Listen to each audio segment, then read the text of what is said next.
할렐루야. 무더위가 계속 기승을 부리는 이때 여러분의 몸과 마음에 건강 잃지 않고 계속 승리하는 삶을 살아가시기를 바랍니다.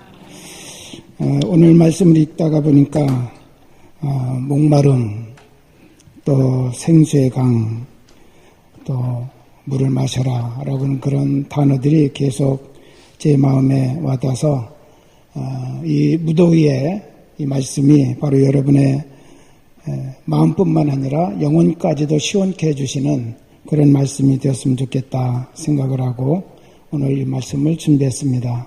우리 모두가 다 함께 은혜의 시간이 되시기를 바랍니다. 오늘 예수님께서 명절 끝날 곧 큰날이라고 그렇게 말씀하셨는데 이 명절은 바로 이스라엘의 3대 절기 속에 속하는 초막절 명절을 말하고 있습니다. 이 초막절은 우리가 쉽게 장막절, 수장절 이런 단어들로 같이 이해하고 있는데 쉽게 표현하면 추수감사절로 이해하는 것이 오히려 더 여러분이 쉽게 이해할 수 있는 그런 단어라고 생각을 합니다만 이 초막절에 제정되기 위해서 우리 하나님께서 꼭 기억하게 하신 것이 있습니다. 그것은 이스라엘이 출애굽하고 40년 동안 광야 생활을 했던 그것을 배경으로 하고 있다고 하는 거예요.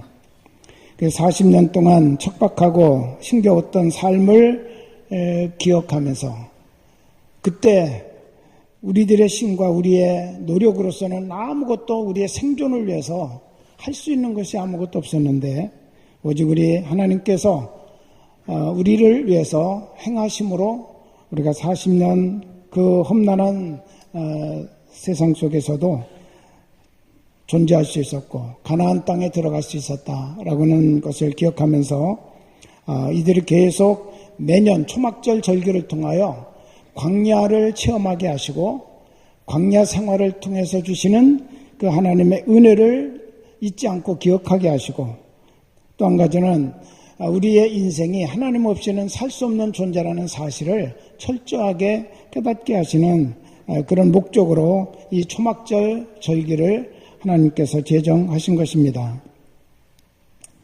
이스라엘의 40년 광야 생활은 스스로 물 한 방울조차도 구할 수 없는 그런 생활이었습니다.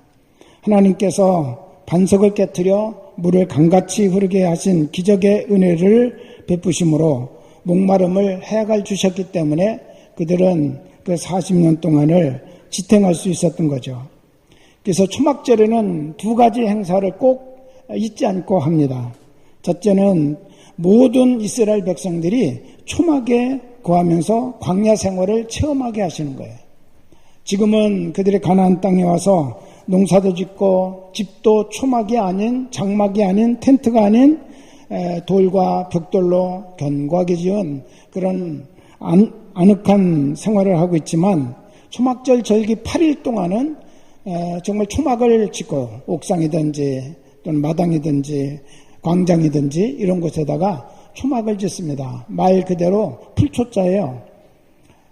견고하게 멋있게 이렇게 짓는 게 아니라 풀이나 나뭇가지를 가지고 대충 얼기설기해서 그 안에 가서 누우면 하늘이 보이고 밤에는 별이 보이고 새벽에는 잠자다 보면 뚝뚝 물이 떨어지는데 이슬이 내려가지고 얼굴로 떨어지고 그런 초막 생활을 경험하면서 우리 조상들이 바로 이런 고난의 삶을 살면서 가나안까지 오게 되었구나. 조상들의 고난 그리고 그 고난 속에서 하나님께서 어떻게 그들을 사랑하시고 축복하시고 인도하셨는지를 체험하도록 하셨습니다. 이렇게 초막절에는 꼭 초막이 거하도록 했어요. 그리고 두 번째 의식은 절기 마지막 날, 제8일째 되는 날은 제사장들을 필두로 성가대를 찬양대를 앞세우고 제사장들이 성전 안에 있는 금으로 된 항아리를 들고 가서 찬양대가 찬양 부르면서 쭉 실로암 연못까지 행진해 갑니다. 백성들은 뒤따르면서 시편 111편부터 118편까지 할렐루야 찬송을 계속 찬송합니다.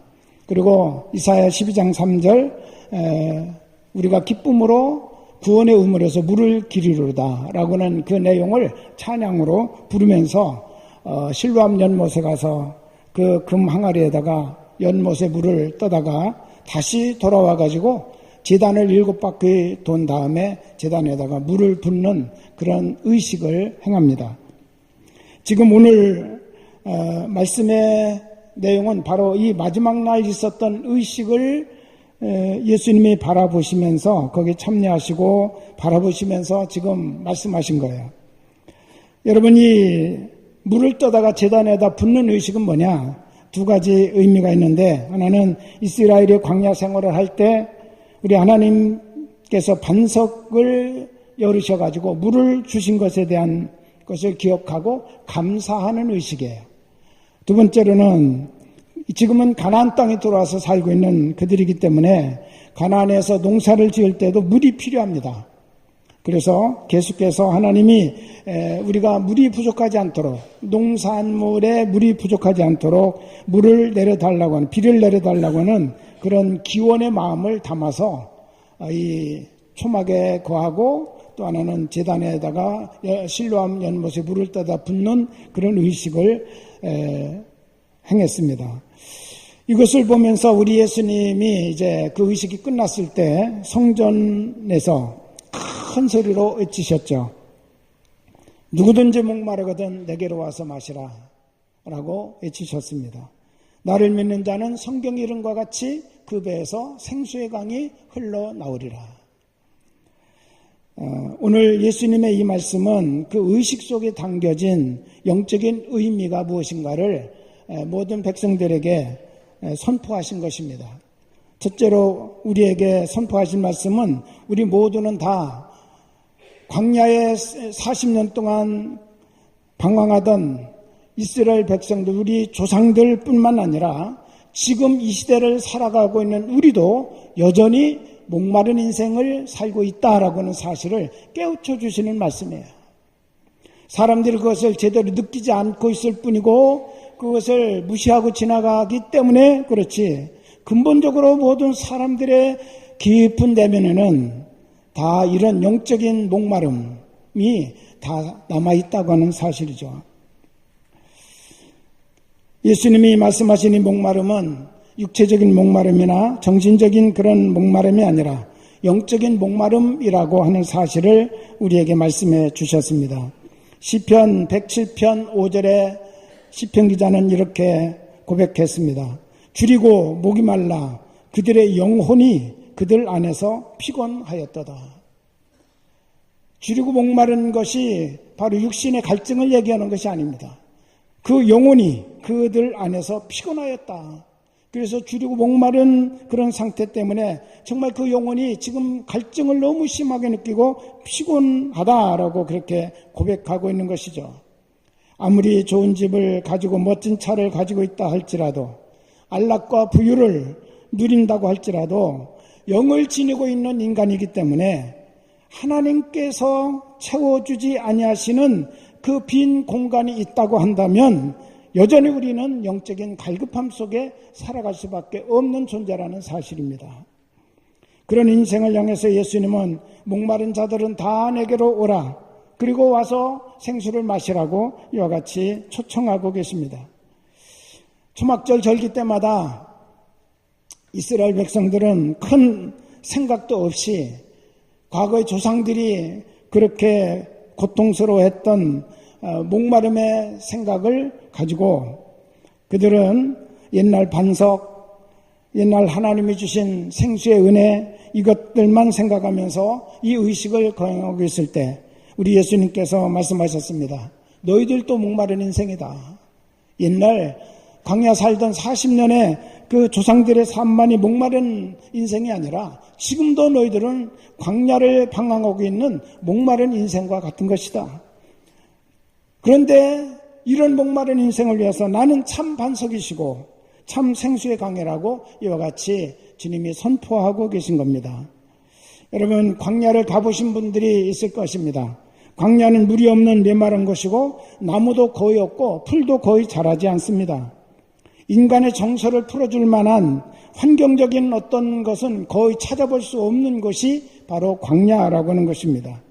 가끔 발견하는 나무들이 있는데 이 나무들도 보면 나뭇잎이 얼마나 깔깔하고 가시가 강하고 길고 많이 돋쳐 있는지 우리의 손과 피부가 닿게 되면 쉽게 상처를 입게 되고 피가 나게 되는 것입니다. 물이 없는 광야이다 보니 자연이 그런 나무가 되어야만 생존할 수밖에 없는 곳이죠. 여러분, 우리 인생은 어떤 면에서 이스라엘 백성과 같이 광야 같은 거친 세상을 유리방황하는 목마른 인생이라고 하는 사실을 우리 주님께서는 오늘 우리에게 보여주고 계십니다. 우리가 이 세상에서 우리의 육신에 상처 주고 우리 심령에 상처 주는 그런 요소들이 얼마나 많은 것입니까? 그런 광야 같은 길을 우리가 지금 살아가고 있다고 하는 거예요. 그런데 나만 상처받는 것이 아니라 나를 통해서 또 다른 사람이 그런 상처와 아픔을 겪고 있다고 하는 사실에 대해서 우리는 동시에 느껴야 되는데 받는 상처와 아픔만을 생각하지 내가 주는 상처와 아픔은 우리가 거의 의식하지 않고 살아갈 때가 참 많이 있다고 하는 것입니다.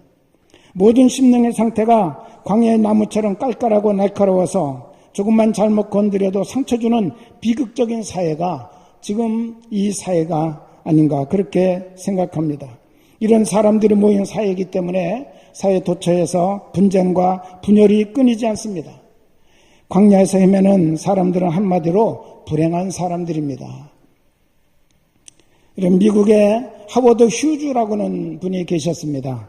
1905년에 태어나서 71세를 살고 1976년에 세상을 떠난 분인데 이분은 세계적인 부호였습니다. 영화사, 방송국, 항공사, 호텔, 도박장 등 50개 업체를 가진 굉장한 큰 기업가였습니다. 그런데 이 휴즈는 대인 기피증을 앓고 있던 사람이었어요. 그래서 은둔 생활을 하는데 막대한 돈을 투자했습니다. 45살부터 완전히 외부와 단절해서 지냈고 생애 말년에는 주거지를 여러 나라에다가 이렇게 나누어두고서 비밀리에 옮겨다니면서 또 자기가 거하는 곳은 묵윤실을 만들었어요. 그래서 외부와 차단하고 생활을 할 정도였습니다. 누군가 자기를 해치지 않을까 하는 노이로제에 걸려서 만나는 사람들을 다 의심의 눈초리로 바라봤고 계열사 사장들도 직접 만나서 회의하는 것이 아니라 전화로나 마이크로 지시하고 직접 그들을 만나지 않았다고 합니다. 잠도 제대로 자지 않고 며칠씩 생각에 빠져 몰두하고 음식에 독이 들어있는지 수시로 의심이 돼가지고 먹지를 못하는 거예요. 그래서 적은 음식, 거기에 비해서 약물은 과다 복용해가지고 나중에는 신경 이상 증세까지 보였다고 합니다. 그래서 먹는 것도 닭고기와 주스만 먹고 마셨고 제일 두려워한 사람이 이발사래요. 그래서 면도를 할 때 그게 공포증이 생겨가지고 이발을 안 했다고 합니다. 그래가지고 정말 긴 머리를 가지고 마지막까지 살았던 분인데 나중에 자가용 비행기로 병원을 찾아가다가 비행기 안에서 죽었습니다. 그는 정말 잘생겼고 돈과 용모가 뛰어났기 때문에 많은 여인들과 그곳에서 태어난 자녀들이 많이 있었지만 그가 죽고 난 다음에 그 많은 여인과 자녀들이 한 사람도 찾아온 사람이 없었다고 합니다. 1976년 당시 그가 남겨놓은 재산은 2조 4천억 원이었다고 해요. 지금 따지면 한 20조 이상이 되지 않았을까 생각이 되는데 남은 자녀들이 그 아버지가 돌아갔었을 때는 얼굴도 안 보이다가 유산이 남겨지고 그것이 이제 나타나니까 그때부터 서로 차지하겠다고 법정에서 치열한 싸움이 벌어졌다고 합니다. 그런데 이 하워드 휴즈가 비행기 안에서 죽어가면서 유명한 말을 반복을 했어요. 딱 한마디. Nothing, nothing, nothing. 아무것도 아니야. 헛된 거야. 그러고 죽었다는 거예요. 내용과 종류는 다르지만 우리들은 모두 거친 광야길을 걷고 있는 목마른 인생들임을 우리는 깨달아야 합니다. 근데 오늘 이와 같은 광야에서 반석이 있었습니다. 우리 하나님께서 백성들을 반석 앞으로 모으셨고 모세에게 명령하셨습니다. 반석을 치라. 모세가 하나님 말씀에 의지해서 그 반석을 칠 때 그것이 갈라지면서 생수가 강같이 솟아나와 200만이 넘는 그 많은 사람들, 거느린 모든 가축들이 충분히 먹고도 남는 그런 물을 우리 하나님께서 공급해 주셨다고 하는 것입니다. 성경은 광야 같은 세상에서 목마른 인생으로 방황하던 심령들을 위해서 하나님이 생수를 공급하는 반석을 주셨다라고 말씀하십니다. 그래서 이 반석이 곧 예수 그리스도라고 고린도전서 10장에서 말씀하셨습니다. 예수님이 십자가에서 당신의 몸을 찢으셨습니다. 반석을 칠 때 반석이 터지면서 물이 솟아나온 것처럼 예수님이 당신의 몸을 십자가에서 찢으실 때 온몸의 피가 목마른 인류를 살리는 생수의 강이 되어서 이 땅에 흐르기 시작했다고 하는 것입니다. 그 생수는 죽은 영혼을 살리고 갈증난 영혼을 시원하게 또 만족하게 하십니다. 광야 같은 세상에서 피곤하고 목마른 심령들이 썩고 냄새나는 고인물과 같은 웅덩이의 썩은 물을 마시는 것처럼 세상의 쾌락, 돈, 명예, 권력 이런 물이 바로 우리 인생의 갈증을 해결하는 줄로 착각하고 계속 마시는데 그러나 그 물은 소금물과 같아서 마실수록 더욱 갈증만 일으키게 되는 것입니다. 결국 실망하고 실패하는 인생을 살 수밖에 없는 거죠. 오직 예수님이 주신 물은 하나님의 보좌로부터 흘러나오는 물이기 때문에 그 물을 마시면 생명과 생기를 얻고 세상을 올바로 살아갈 수 있는 힘과 용기를 얻게 되는 줄로 믿습니다. 그래서 예수님은 누구든지 목마르거든 내게로 와서 마시라고 이와 같이 우리를 초청하고 계십니다. 그리고 예수님은 이 물을 먹는 방법까지도 우리에게 알려주셨습니다. 38절에 보니까 나를 믿는 자는 그렇게 말씀하셨죠. 37절에 보면 누구든지라고 그렇게 말씀하셨는데 이 누구든지가 과연 누구냐라는 거예요. 나를 믿는 자다라고 말씀하십니다. 목마름을 느끼는 사람들 예수 그리스도를 믿으면 그 배에서 생수의 강이 흘러나오리라 라고 우리 주님은 우리에게 말씀하셨습니다. 하나님께서 주신 생명수 그분이 바로 예수님이라고 하는 사실을 믿으시기를 바랍니다. 그분을 믿으면 그분을 내 안에 모시면 우리는 생수의 근원을 가진 그런 존재이기 때문에 우리가 어떤 인생에 우리의 영혼의 갈증과 목마름을 우리는 다 해결받을 수 있는 은혜와 축복을 누리게 됩니다. 그런데 우리 하나님께서는 우리에게 더 나아가서 우리에게 말씀하십니다. 너 한 사람의 갈증과 목마름만 해결되는 것이 아니다. 그 배에서 생수의 강이 흘러나오리라 라고 말씀하셨어요. 나만 해결하고 끝나는 것이 아니라 우리의 삶에서 예수 그리스도를 나의 구주로 믿고 그 생명수를 마신 그 사람들은 그 배에서 생수의 강이 흘러나와서 그것이 나를 통하여 많은 사람에게로 흘러간다는 것이죠. 그 생수를 마신 사람들이 생명을 얻고 은혜를 얻고 살 소망을 얻게 되는 줄로 믿습니다. 예수님의 이 말씀은 수가성에서 사마리아 여인과 나눈 대화를 연상시키는데 요한복음 4장 14절을 보면 수가성 여인에게 예수님이 이렇게 말씀하셨습니다. 내가 주는 물을 마시는 자는 영원히 목마르지 아니하리니 내가 주는 물은 그 속에서 영생하도록 솟아나는 샘물이 되리라. 할렐루야.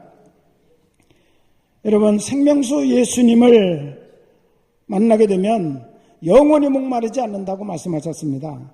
그리고 솟아 흘러 다른 사람의 목마름도 해갈시켜 줄 수 있는 그런 존재가 된다고 말씀하셨습니다. 수가성 여인이 자기 인생의 목마름 때문에 얼마나 몸부림을 쳤습니까?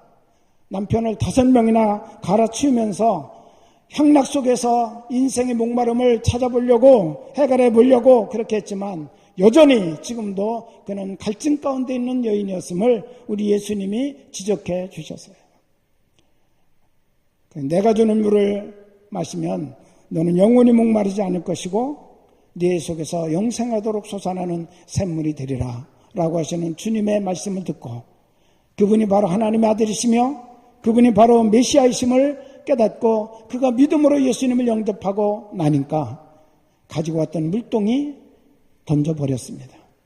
그리고 마을로 들어가서 마을 사람들에게 내가 만난 메시아를 와서 보라고 그렇게 외쳤습니다. 사람들이 와서 예수님을 모시고 1박 2일 동안 그들이 말씀을 듣고 난 다음에 이렇게 고백합니다. 우리가 당신의 이야기를 듣고 이분을 믿는 것이 아니라 그분의 말을 직접 우리가 보고 들으면서 이제는 그분이 메시아이고 하나님의 아들이심을 믿게 되었다고 이와 같이 고백합니다. 할렐루야. 한 사람의 목마름이 예수님을 통해서 해결되고 나니까 그 사람의 목마름으로 끝나는 것이 아니라 그 배에서 생수의 강이 흘러나오듯이 하나님의 은혜가 흘러나와서 그 마을 사람들을 다 살리고 그들에게 새로운 소망과 삶의 능력을 부여해 주시는 그런 놀라운 역사가 일어나게 되었다고 하는 것입니다. 여러분, 예수님이 이와 같이 그 배에서 생수의 강이 흘러나오리라 라고 하신 그 흘러넘침의 원리는 어디서부터 출발합니까? 예수님은 마중물이라는 거예요. 마중물. 여러분, 옛날에 펌프를 사용해서 물을 길러냈던 땅속에 물을 길러냈던 분들은 아실 겁니다. 펌프를 오래 사용하지 않으면 물이 바닥으로 다 내려가서 아무리 펌프질을 해도 물이 안 나와요. 그런데 한 바가지 마중물 그거를 넣고 펌프질을 하면 바닥으로 내려갔던 물이 다시 끌어올려져서 계속해서 펌프질 하는 대로 그 시원한 생수가 쏟아져 흘러나오게 됩니다. 예수님은 마중물이라고 말씀하셨어요. 나를 너희가 믿으면 내가 너희들의 마중물이 되어서 너희 안에서 성령으로 말미암아 생수의 강이 충만하게 흘러나오도록 될 것이다 라고 그렇게 말씀하셨어요. 39절에 보면 흘러나오리라 라고 하는 38절의 말씀은 지금이 아니라 미래형으로 쓰셨는데 왜 미래형으로 쓰셨느냐? 그들이 받을 성령을 가리켜 말씀하시고 아직 예수님이 영광받지 아니하셨기 때문에 승천하지 아니하셨기 때문에 아직 성령이 우리 가운데 임하지 아니하셨으므로 이걸 미래형으로 썼어요. 흘러나오리라. 그러나 우리는 지금 이제는 미래형이 아니라 우리에게는 성령의 임재가 과거형이 됐어요. 그래서 이제 우리는 분명히 확신해야 됩니다. 우리 안에 예수 그리스도를 믿으면 마중물 되신 예수님의 생명수 때문에 성령님이 우리 안에 충만하게 임하시고 우리에게는 생수의 강이 우리의 심령 깊은 곳에서 흘러나오게 된다고 하는 사실입니다. 할렐루야. 배는 무엇을 가리킵니까? 배는 가장 우리의 내면 깊은 곳이라고 하는 그런 뜻입니다. 우리의 영혼을 가리키는 거예요. 우리의 영혼 속에서부터 하나님의 생수가 흘러 넘치게 될 것이라고 하는 거죠. 워치만이라고 하는 중국 유명한 목사님과 또 신학자였던 분이 계십니다. 우리나라에도 이분의 책이 많이 번역돼서 나왔는데 이분이 중간에 큰 병을 얻었습니다. 그래서 사역을 할 수 없을 정도가 되었는데 그래서 우리 하나님 앞에 그가 기도를 했습니다. 하나님, 제가 아직 나이도 젊고 사역도 많이 해야 되는데 하나님 건강 회복시켜 주시기를 원합니다. 그렇게 간절하게 기도했는데 하루는 꿈을 꿨어요. 자기가 작은 배를 타고 중국의 가장 큰 강, 양자강, 장강이라고도 하는데 이 강을 건너는 그런 꿈이었습니다. 한가운데쯤 배를 노져서 가다가 암초에 걸렸습니다. 배가 옴짝달싹을 않는 거예요. 앞으로도 뒤로도 갈 수가 없습니다. 그래서 그가 한참 애를 쓰다가 기도했습니다. 하나님, 제가 이 강을 건너야 되는데 암초에 걸려서 지금 꼼짝달싹 갈 수가 없습니다. 주님 도와주십시오. 그랬더니 주님께서 오히려 질문을 던지시더래요. 야, 내가 바위를 제거시켜 주랴? 아니면 강물을 불려가지고 배가 떠오르게 해주랴? 보통 우리가 기도하면 주님은 응답만 주시는 줄로 알았는데 질문을 던지시는 것이 좀 이상하더라는 거죠. 그래서 곰곰이 생각해 봤대요. 암초를 제거시켜주고 크게 물을 이렇게 불려준다. 그것이 무엇을 의미할까? 그러다가 자기 마음속에 성령의 깨우침이 왔습니다. 암초를 제거시켜준다는 말은 단순히 내가 안고 있는 질병만 제거시켜준다는 것이고, 물을 불려서 배를 떠오르게 하신다는 것은 은혜의 강물, 생수의 강을 나에게 마음껏 하나님께서 부어주신다고 하는 그런 의미로구나. 그래서 그가 대답을 했대요. 그 사실을 깨닫고 나서, 주여, 저에게 물을 부어주셔서 이 강물을 불려주십시오. 알았다. 그러더니 우리 주님께서 강물을 확 불려주시니까 배가, 암초에 걸렸던 배가 이렇게 높이 떠올라가지고 자기가 그 강을 무사히 건너게 되었다고 합니다. 그 꿈을 꾸고 나서 그의 병이 깨끗하게 치료를 받았습니다. 여러분, 배가 암초에 걸리듯이 강물의 수위가 낮으면 여러 가지 문제들에 우리가 직면하게 되는 거죠. 성령의 은혜의 강물이 넘쳐 흐르도록 우리는 기도해야 될 줄로 믿습니다. 작은 한 가지 문제에 붙들고 우리가 씨름하는 것보다 하나님의 성령의 강물이 내 인생 가운데 충만하게 흘러넘치도록 우리가 그렇게 간구하고 기도할 때 하나님께서는 이 강물 속에 치유의 능력도 부어주셨고 형통의 축복도 부어주시고 또 우리들의 모든 삶 가운데 소망과 평강의 은혜도 그 속에 부어주시는 줄로 믿습니다. 우리 하나님께서 오늘 우리들에게 이런 은혜의 강물이 흘러넘치도록 지금도 역사하고 계시다는 사실을 믿으시기를 바랍니다. 이거는 다른 사람의 속에 흘러나오는 강물이 아니라 예수 그리스도를 믿는 바로 나의 영혼 속에서부터 이 강물이 지금 흐르고 있다고 하는 사실, 이것을 우리는 믿고 인정해야 돼요. 여러분, 그것을 나의 사건으로 인정해야 된다는 겁니다. 할렐루야. 오늘날 전 세계적으로 우울증이나 알츠하이머병 같은 정신적 질환으로 약 4억 명 이상이 고통을 당하고 있다고 합니다. 그리고 이 병은 계속해서 증가하고 있습니다. 그 원인은 과도한 스트레스, 또 가난과 폭력과 같은 부정적인 사건들로 말미암아서 사람들이 정신적으로 많은 고통을 받기 때문에 일어나는 그런 질병이라고 말하고 있습니다. 그러나 우리 속에 생수의 강이 넘쳐나면 우리의 마음속에 믿음, 소망, 사랑, 평강, 기쁨이 솟아나기 때문에 이와 같은 병에서부터 자유함을 얻고 또 하나님께서 이길 수 있는 능력도 주실 줄로 믿습니다. 예수 그리스도를 믿으면 그 배에서 생수의 강이 흘러나오리라 말씀하셨는데 그 생수의 강물 속에는 치유의 능력이 있습니다. 그 강물이 지금 우리 속에 흘러가고 있다고 하는 사실을 여러분 믿으시기를 바랍니다. 또 우리 속에 성령의 강물이 흘러넘칠 때 형통의 역사가 이루어집니다. 시편 65편 9절에 보면 땅을 권고하사 물을 대어 심히 윤택하게 하시며 하나님의 강에 물이 가득하게 하시고 이같이 땅을 예비하신 후에 저에게 곡식을 주시나이다 라고 노래하고 있습니다. 땅을 권고하신 하나님, 물을 대어서 윤택하게 하신 하나님, 하나님의 강에 물이 가득하게 하셔서 그리고 곡식을 주시는 하나님이라고 말씀하십니다. 이 강물이 흐르면 저주가 사라집니다. 하나님이 윤택하게 하시는 그 손길의 역사가 있습니다. 하나님의 축복의 능력이 나타납니다. 중요한 사실, 이 강물이 내 속에 흐르고 있다고 하는 사실을 여러분이 이 시간에 인정하고 그것을 믿어야 됩니다. 그리고 우리가 그것을 감사하고 그것을 누릴 줄 아는 그런 믿음의 사람이 되어야 된다는 것이죠. 오늘 우리는 목마른 자는 누구든지 내게로 와서 마시라, 그 배에서 생수의 강이 흘러나오리라고 하는 주님의 말씀을 들었습니다.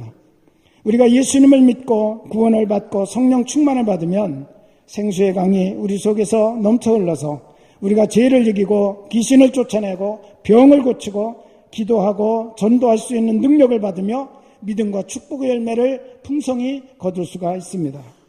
예수 그리스도를 믿으면 내 심령의 생수의 강이 터져 흐름을 여러분 오늘 이 시간에 꼭 믿으시기를 바랍니다. 이 생수는 내 인생의 갈증을 해결할 뿐만 아니라 이같이 치유의 역사, 형통의 역사, 승리의 역사, 변화의 역사, 풍성한 열매를 맺는 역사를 이루어 가십니다. 더 나아가서 이 생수의 강은 흘러 넘쳐나게 되어져 있습니다. 그래서 흘러갑니다. 넘쳐납니다. 어디로 갈까요? 우리 이웃에게로 가죠. 이 사회로 흘러가게 되어져 있습니다.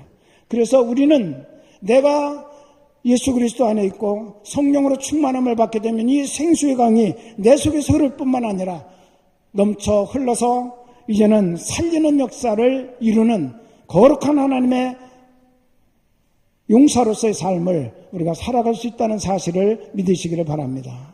내가 아무리 하려고 해도 내 힘으로는 안 돼요. 그러나 성령의 능력이 우리 가운데 임하시면 내가 하고 싶은 마음이 없어도 성령의 강력한 감동과 역사를 통해서 내 속에서 흘러나가는 사랑 때문에, 흘러나가는 섬김과 봉사 때문에, 선을 향하는 그 사건 때문에 누군가가 소망을 갖게 되고, 누군가가 힘을 얻게 되고, 누군가가 용기를 얻게 되고, 살리는 역사에 동참하는 그런 놀라운 축복을 우리가 이루어갈 수 있다고는 사실입니다.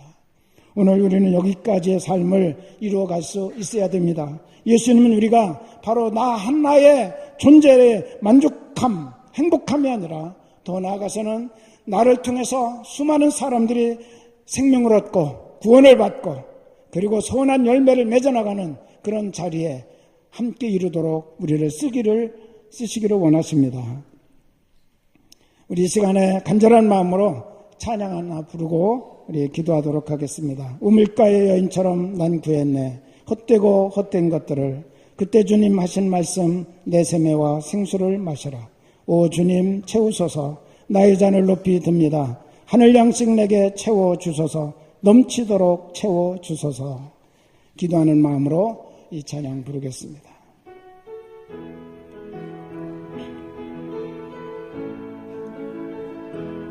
우물가의 여인처럼 난 구했네.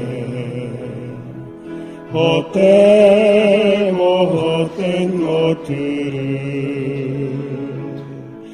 그때 주님 하신 말씀, 내 세매와 생수를 마셔라. 내 세매와 생수를 마셔라. 오 주님 채우소서.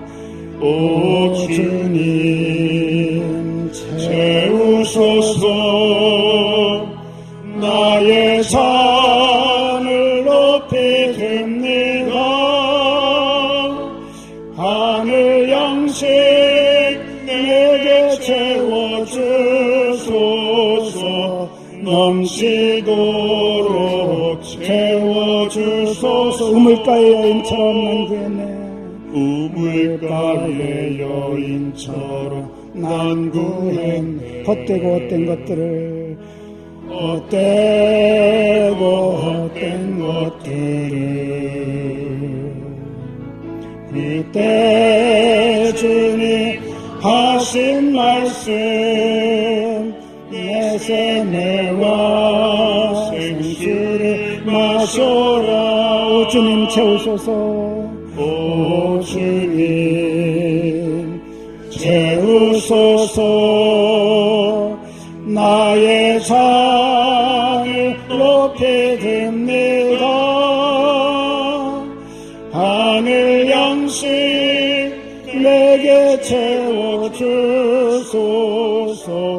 넘치도록 채워주소서. 오 주님, 오 주님 채우소서. 나의 잔을 높이 듭니다.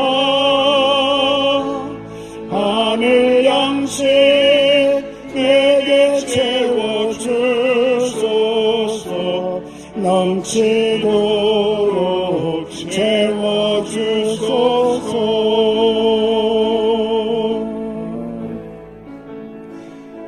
주님, 이 시간 우리가 주님 앞에 간절히 기도합니다. 광야의 나무처럼 우리가 깔깔하고 가시돋친 그런 심령을 가지고 살았습니다. 서로 상처 주고 서로 아파하며 살았습니다.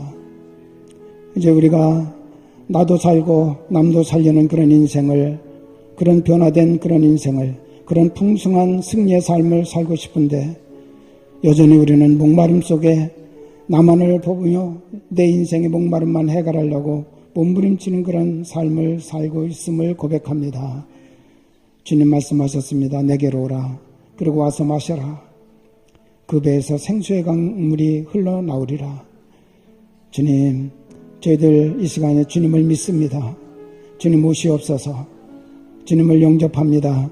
내 안에 오셔서 마중물 되어 주심으로 성령께서 터치시는 생수의 강물이 우리 안에 흘러나와 우리의 인생의 갈증만 해결되는 것이 아니라 더 나아가서 살리는 인생을 살 수 있도록 하나님 저희들을 새롭게 하여 주시옵소서. 거룩하신 하나님, 이 시간 주님 앞에 우리의 모든 것을 올려드립니다. 우리를 받아 주시옵소서. 예수님의 이름으로 간절히 기도합나이다. 아멘.